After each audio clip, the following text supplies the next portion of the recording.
All right, today we're talking about how agency owners can operate more efficiently while maintaining a lifestyle balance and have that kind of freedom and flexibility that we all crave. My guest today is Melissa Morris. She is from a company called Agency Authority, and I'll tell you more about her in a moment, so stay tuned. Welcome to the Smart Business Revolution podcast, where we feature top entrepreneurs, business leaders, and thought leaders and ask them how they built key relationships to get where they are today. Now, let's get started with the show.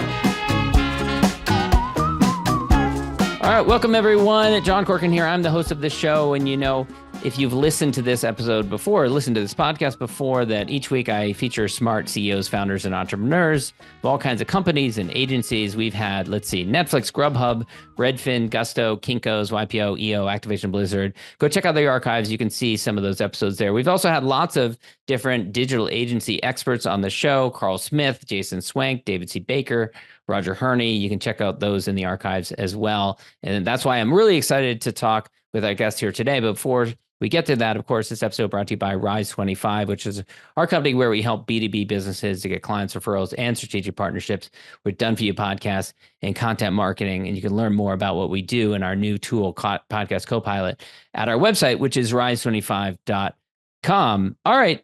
Excited to have you here today. Melissa Morris, you are the founder of Agency Authority. It's an operations consultancy for agency owners. You have over a decade of experience in the agency world. Worked in a bunch of different roles in different agencies, and ended up going out on your own and helping agency owners. So we're gonna talk about that. You're based out of Jacksonville, Florida. And Melissa, I love starting off by getting to know our guests a little bit more on a personal level. And you, like many little girls, dreamed that one day you could achieve a point where you could be waiting on tables. I'm joking a little bit because you actually said that. And I waited tables, not the most glamorous thing that you can do. Lots of barbecue stains, I think, still on my forearms from that many years ago. But why was that? Why was that your aspiration, was to wait tables? I know, right? Give me all the dirty dishes, the messy apron. I'm here for all of it. Yeah. No, it was funny. What was really appealing to me is it felt like these people had some degree of control over their income. And I know that's not 100% true. And I know the servers out there will tell you, well, people stiff you and this and that.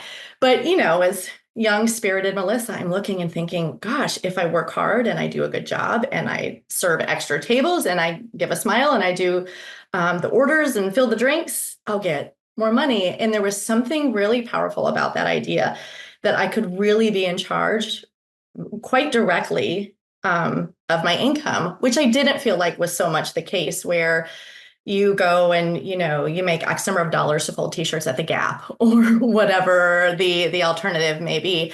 So it was very appealing to me at a very young age.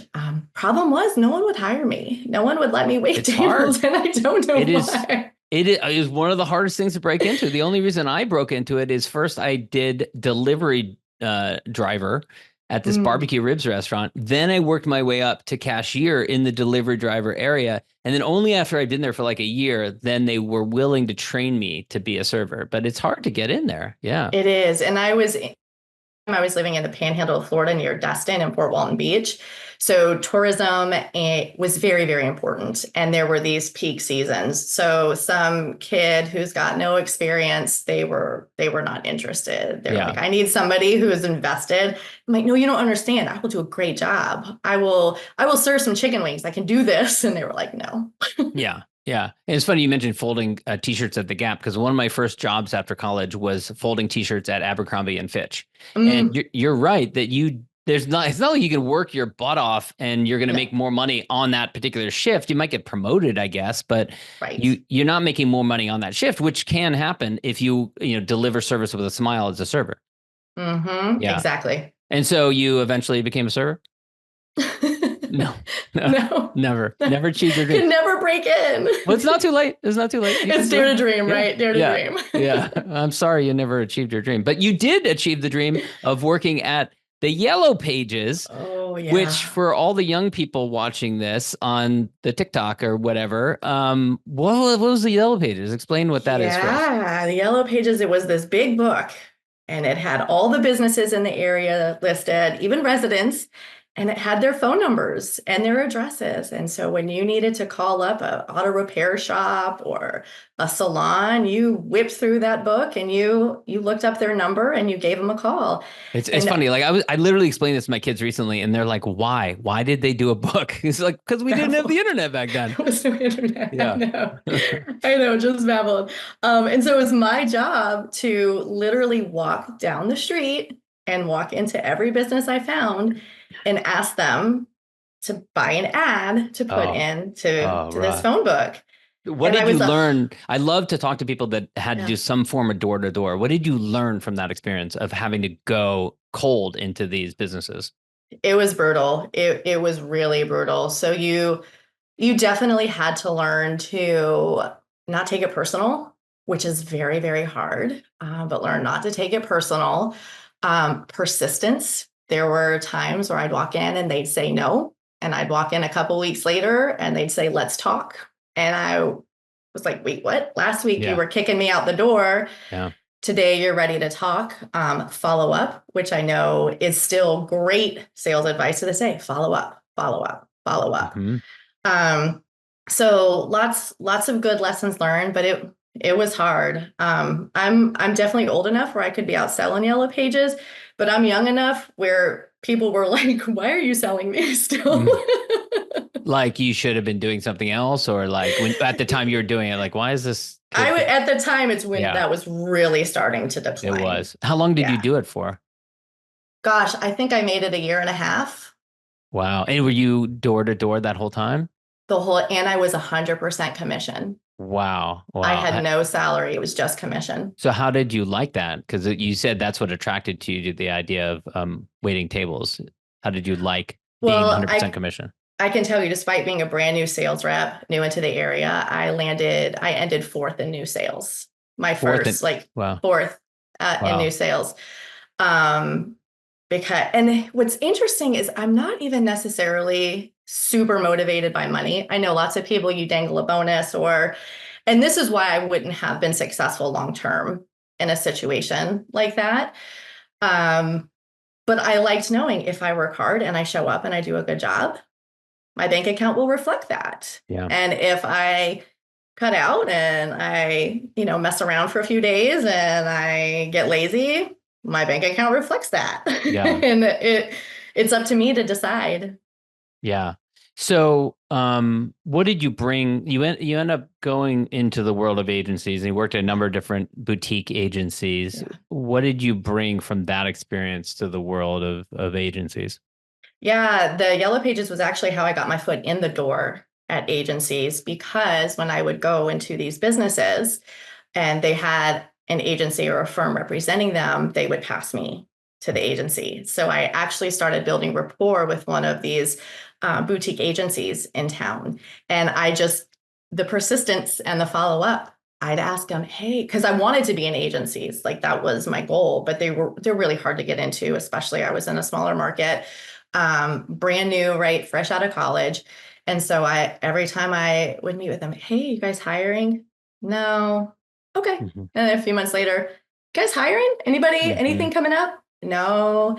And that persistence that I learned. And one day I asked, are you guys hiring? He goes, actually, we are. Mm-hmm. I think they're wrapping up interviews in the next day or two, though. Like, can you get over here? If you can come over here, I'll let them know.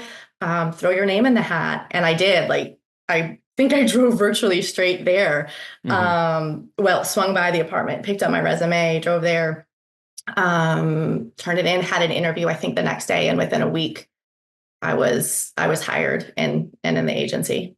And what attracted you to the world of agencies other than I don't want to go door to door and all my shoes are wearing out, anymore? Yeah. Was that what it was? Or was it something, similar to what attracted you to the idea of, unlimited upside potential? Is that what attracted you to it or no? That's a really interesting question. So I did get my degree from UF in advertising. And I really liked it. It's really strange. I've always really liked commercials. I'm sounding very weird on this podcast. Like she wanted to be a server. She only watched TV for the commercials. I'm Some really people not, do. No, really when I was growing up, my brother was crazy about infomercials. He would watch these long form infomercials, and it was, he didn't even he doesn't work in advertising now, but it was funny. He just like really liked it. I would too. I remember this one. It would come on when I was quite young as a kid, and it was for Motown. Motown is my guilty pleasure. Oh, And like it a was one of box these set, like CD set type yeah, like thing? one of these pledge-a-thon type of Yeah. things where if you like pledge so much, you'll get this whole box set of all of these like Yeah. Motown, Yeah. I guess it was CDs or whatever. And I remember trying to convince my mom, I'm like, Mom, I need these CDs. And For she's like, $70 or whatever. She's like, we cannot, no, like turn Yeah. this off. But yeah, so I guess I was just really drawn. I always thought it was so interesting. Human behavior has always fascinated me. And I thought it was so interesting how in 30 seconds or one magazine ad, you could influence people and sway them. And there's so much into advertising too, really understanding how people work, your ideal client avatar, what makes them tick, how do people think? And I was really interested in all of those pieces of advertising. And so that's what drew me to select it ultimately, right, in college as my major, and then be on the hunt for getting that position in an agency. I do not have a creative bone in my body though. So I knew design was not going to be my forte, but I am really good at managing clients and deadlines. So that's where I was able to slide in, was in the client delivery piece. Yeah. And was that a shift from what you'd done with the Yellow Pages? Was Yellow Pages less on the client management side, like just kind of like more on the sales side, or did you have to manage the clients also with the Yellow Pages?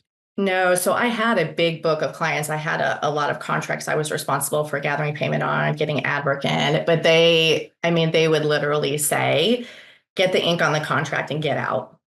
Like, don't dawdle, don't wait. They're going to change get out of there. Like, get the ink on the contract, get that check, and then get out of there, which did not feel like good that to me. No, Yeah. I was like, that doesn't feel right. Which it's that like, will kill you in the agency world if you approach it that way. Yes, it will. You'd be done for. Yeah. So that was a real shift then when you got to the agency world, is that it's much more of a long-term ongoing relationship type of thing. Yes, it was a shift, but one that felt much more in alignment with, right, my just personal philosophy and yeah, and that's part of kind of the premise behind the work that you do now is, when you develop those longer term relationships, then it's easier to turn those engagements into something much larger. So let's talk about that. Part of your job at these agencies was to take these clients from whatever they're spending now to spending more, and break that down for me. Like, what are the ways that you obviously got to do a good job, got to build trust and authority with the clients, but what are some ways that you approach it when you want to kind of develop a good relationship with the client and expand it? Yeah, so we talked about this a little bit before, and I just wanted to say it again because I think it's really important and useful to hear. It is easier to keep and grow your current clients than go find new ones. It just is. And that's not that we don't want to do new sales. We always want to be out cultivating and nurturing new sales. But I think sometimes there's so much focus on go get new sales that we're not paying attention to this group of people who is already committed to us.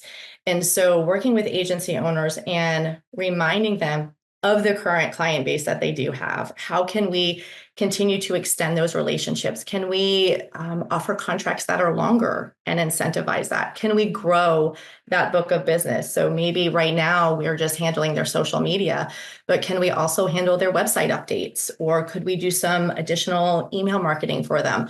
Whatever your service lines match up and make sense. But fostering and nurturing relationships in such a way so that those questions and those opportunities feel really easy. And how do you do that? Because I know that a lot of agency owners kind of struggle with that. Like, how do you build it into your process so that there is a natural point where you're going to be talking about additional ways that we can serve this client? So, when you think about any relationship, what makes a good relationship? Good communication. And when you keep that in mind with your clients, it's gonna be the same. You're gonna have a good relationship with your clients. And so what does good communication look like though, right? And what are these touch points we can build into our process? And like you said, a lot of agencies owners want to shy away sometimes from it. But the truth is you need to ask your clients how it's going. And I have automated workflows for any retainer who comes on with me. And we have check-ins and we have surveys that go out to them. Are we on track to meet your goals? What could I be doing better? What is really working for you? Where do you need support? Just a few simple questions. Now, I know those are always going to go out, and those are my safeguard, right? But I'm also often asking, if we've gone through a few weeks, I may check in with them and say, I'm looking back, always come back to deliverables. I'm looking back at our deliverables. I'm looking back at the goals we set up for this engagement. This is what I see we've accomplished. Are you feeling on track? How's that feeling? And they'll tell me, yeah, you're right. I think we're doing really good. Or, gosh, I'm feeling a little stressed. I really thought we'd be a little farther along by now. Okay, let's talk about it. And you can see how easy that was. It was a very simple question. This didn't need to feel very formal. We didn't need to block out fresh time on the calendar. I didn't need to put all this weight and heaviness on this very simple question, but ask them, how are we tracking? How are we doing? If you've freshly delivered something to them, ask them, I wanted to check in now that you've had that in your hands for a couple weeks. Is it still feeling? How did it resonate with the rest of the team? Did this pass by a board? Have you gotten any feedback? Check in. And here's the thing, the question is always, but what if they're not happy? Well, don't you want to know that now while there's still 4 to 6 months in your agreement and you have an opportunity to make it right and get things back on track? Or do you want to be blindsided in 6 months when they don't renew their contract? Yeah. And so you mentioned both automated surveys or emails that go out, and you mentioned asking them one-on-one. Is there one that works better than the other? Does it depend on the client? I think it depends on the client. And I would say, you know your clients. So a lot of my clients are very overwhelmed agency owners. And so I can send them that survey, and it is not uncommon for them to not see it, not get to it. 2 or 3 weeks could go by. They'll even comment, oh, I saw you sent me something. I promise I'll look at it. So to continue to pester them in their email is not the best way to get some solid feedback from them. But on a call, quick to say, hey, I just want to check in real quick. How are we doing? Are you feeling good about progress? Yeah. Now, if they were to open up something and say, actually, no, this is feeling really off track, then maybe we do schedule an extra call. Maybe there are additional steps and measures I would take. But a lot of times it's really simple. Or they'll say something really simple like, yeah, no, I think things are going really good. But gosh, what would be really helpful is if you could X, Y, and Z. Sure. Right? If that's going to make your life a lot easier and it's a really simple ask, absolutely, I can do that for you. And that they feel seen, they feel heard. I'm giving them what they need to make their life easier, and off they go. And are there ways to get honesty out of the clients? Because there are some clients that won't speak up, and then all of a sudden, boom, they're out. How do you ask? How do you kind of encourage them to open up and to be truthful with you? I think some of it's asking those open-ended questions, not, did you like that thing I sent you? Yeah, it was fine. Out of politeness, they'll want to say, yeah. Right, right. And then that's why I always ask the hard question, what should I be doing different? Mm-hmm. What didn't you like about that? And then it really opens the door for them to share. And we all have our own comfort level with what we can speak about. So if your gut is telling you, they're telling me everything is good, but I'm not quite sure I believe them, you can even offer to follow up via email, right? You can tell them if they're like, oh, no, I guess I think it's good, right? I wouldn't worry about it. And they say, okay, I want you to always, be happy with the deliverables. I want you to feel good about that. If something's not sitting well, you can also feel free to email me. Give them an opportunity to get it written out if maybe face-to-face is feeling a little intimidating for them. And then ultimately, if they're not going to come to you with what's going on, if they're not going to be open and honest and allow you the opportunity to continue to correct things, this is probably not a relationship that's going to be long-term anyway. And I know I sleep better at night if I know I've asked and I did the best I could to try and check in with them and give them a really great experience. But I can only bring in the 50%. They got to bring in that other 50% and talk to me and tell me what they need or what needs to shift. So I would say it doesn't happen very often at all that I have people who are dissatisfied, or, even through my clients and like working through all them. It's not often that people won't come to them with what's going on when that door has been opened. But sometimes it does take that step of inviting them to email you instead. Now, I know with our company, we have deliberately developed really kind of more of a productized service, which a lot of companies try and do, develop a system and a process and stay within that for a variety of different reasons. So if you ask that kind of open-ended question and say, what else could I be doing? What if they answer something that is beyond the scope of that, or that you just kind of disagree with it? Like maybe from a strategic standpoint, they're focused on the wrong thing. How do you course correct, or how do you be responsive when you get that kind of feedback from a client and you don't think that you should alter your process, or you don't think that it's something that you can do for them? That is a great question. And I'm so glad you asked me that. And I have a few thoughts on that. So one, I still see that as valuable feedback. If they've asked you to do something and it's out of scope, is it something you can add to scope? If it's not, then that's a conversation that you need to have with them. Like, that's actually not a service I provide. Something else, if they come to you with a complaint, I am also a big fan of, we don't have to fix everything. And you need to use your judgment sometimes, because sometimes a client will come to you and they have a complaint and it feels important to them. And it feels like a big sticking point, but it's also a very unique and specific complaint. Yes, if a client comes to you with a very unique and specific complaint, you as the owner of the business can recognize that this is a very unique and specific complaint. And it does not mean you need to change your service offerings or jump through hoops to accommodate this. It's an opportunity to share with them maybe why you can't honor that particular request and be open with them about it. And as a fellow business owner, I would hope they would understand. But that's something to keep in mind as an agency owner. You don't have to do everything, but use your best judgment on if it's a valid correction or it's not.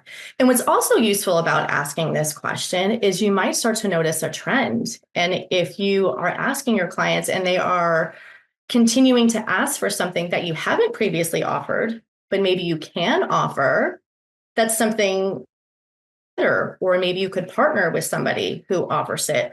Or as you mentioned, from a strategic standpoint, if they're feeling like, well, if I just had this extra report or I had this extra thing, I would have a better understanding. Well, let's talk about that and let's get you understanding more about this process and more of what's happening. And so sometimes it's even just meeting them where they're at and helping them understand the strategy and the plan and what's actually happening. And then by the end of that and that education moment, they may think, oh, you're right, I don't need what I was even requesting, or that's not a complaint anymore because now I understand. But you're never going to be able to have those conversations until you open the door for them.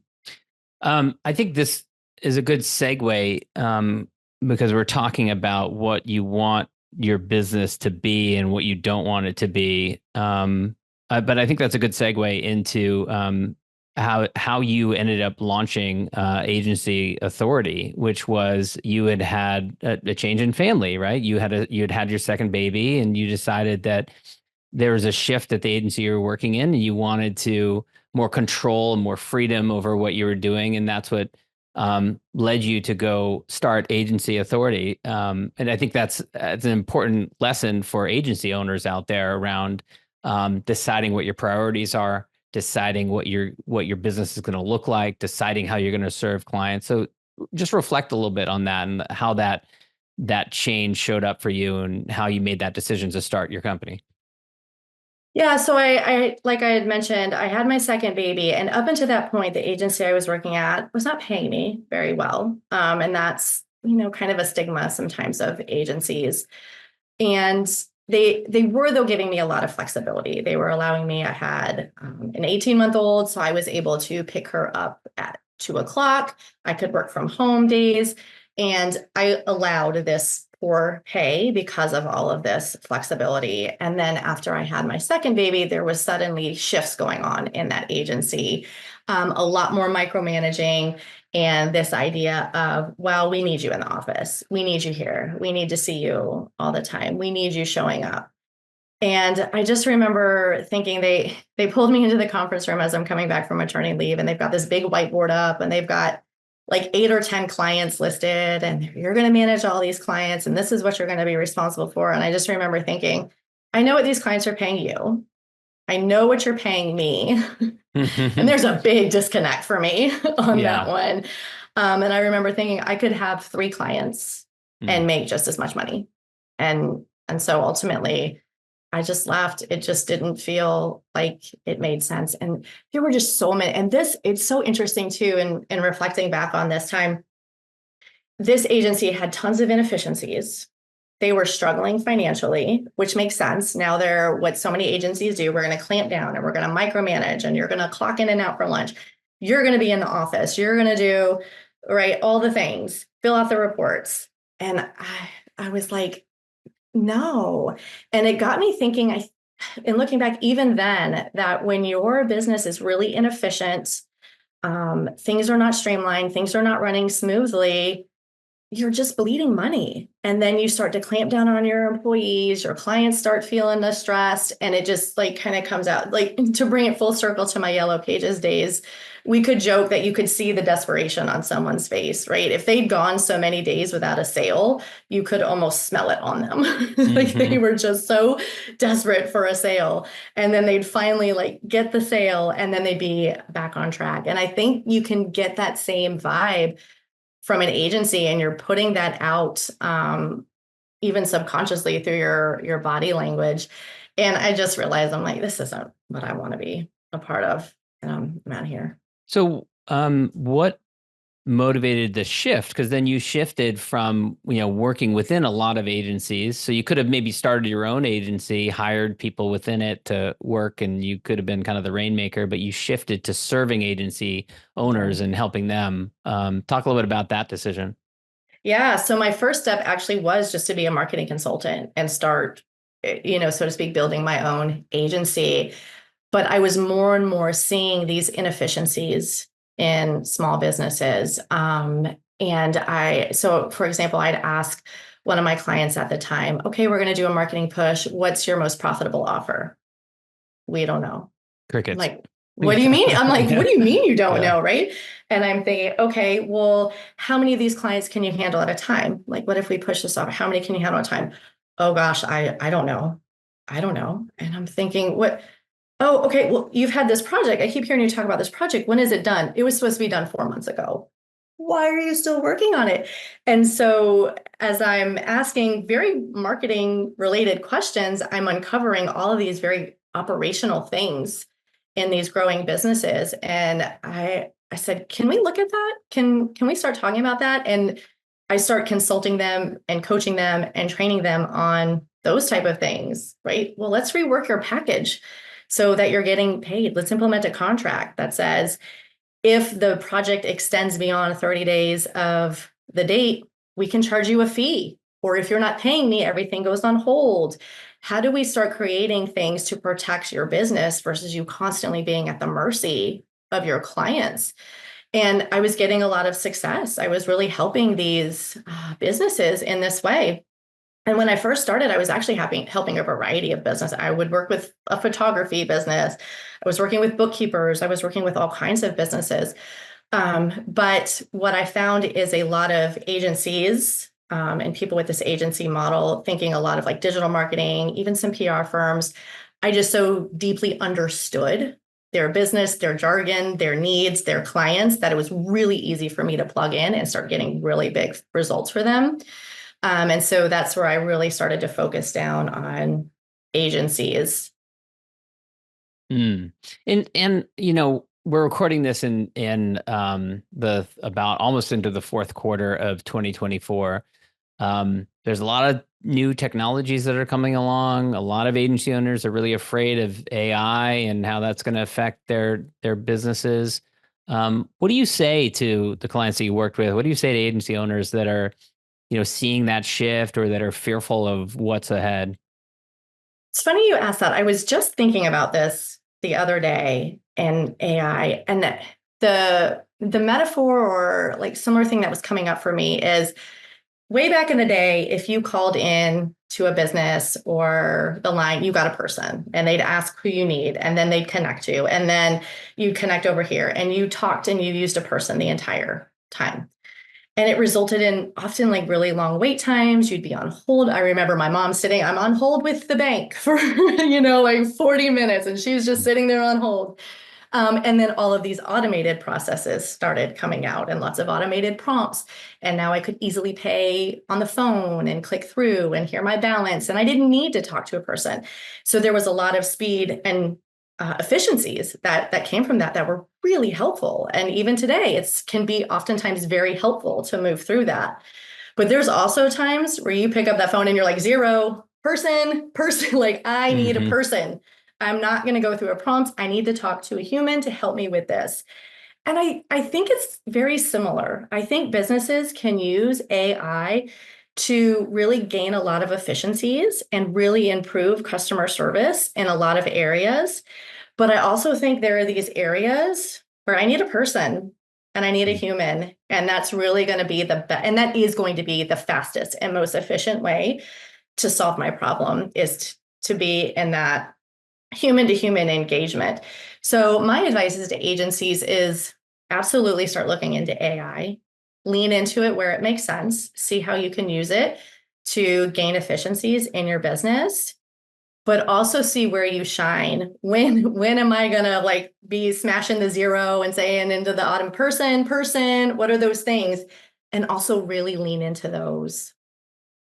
That's great. Yeah, I think that Smash the Zero, that sounds like a title of a book or a name of an agency or something like that. Smash the Zero. Smash the Zero. Smash the zero. Yeah. Is it just me? Am I the only person like smashing myself? No, totally. I was, as you were saying that, I just had to deal with my internet provider, Xfinity, the other day, and it was like like this horrible chatbot that just like was wrong, and it was like, how do I get to a human? Give me a person. Yeah, exactly. Well, Melissa, this has been a lot of fun. I love to wrap things up. I'm a big fan of gratitude, especially expressing gratitude to those who helped you along the way in your journey. I imagine you had some mentors, some friends in the agency world, maybe some current clients even, that would maybe come to mind when I ask that. But I'd love to just kind of give you a space here to mention any people that come to mind that were mentors or friends or peers or contemporaries, that continue to inspire you as you move along in your journey?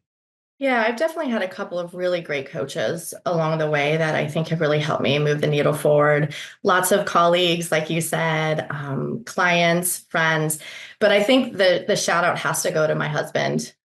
He was a big driver for me to go out on my own, and a huge support system, right? You think when we did this, we had a 2-year-old, a newborn. We didn't have buckets of time sitting around.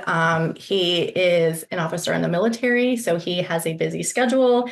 He has a lot of travel. So this wasn't necessarily like easy for me to go do, but he has always been like my biggest fan and really supportive. And I know I'm fortunate because I know that's not the case for all people. I know some people, their significant others maybe don't understand or get frustrated or put timetables on, their entrepreneurial significant other. And so I do feel grateful that not only has he given me that space, but really kicks me out of the nest and told me to go fly. Yeah, that's great. Well, we thank him for his service, and we thank you, Melissa, for your time here today. Where can people go to learn more about you and Agency Authority? Yeah, if you want to head over to youragencyauthority.com/call, you can find a time to chat with me, or you can always find me on LinkedIn. If you want to send me a DM, I love to hear if you found some value from what we discussed. If you have any questions, happy to answer them there. Awesome. Thanks so much, Melissa. Thanks. Thanks for listening to the Smart Business Revolution podcast. We'll see you again next time, and be sure to click subscribe to get future episodes.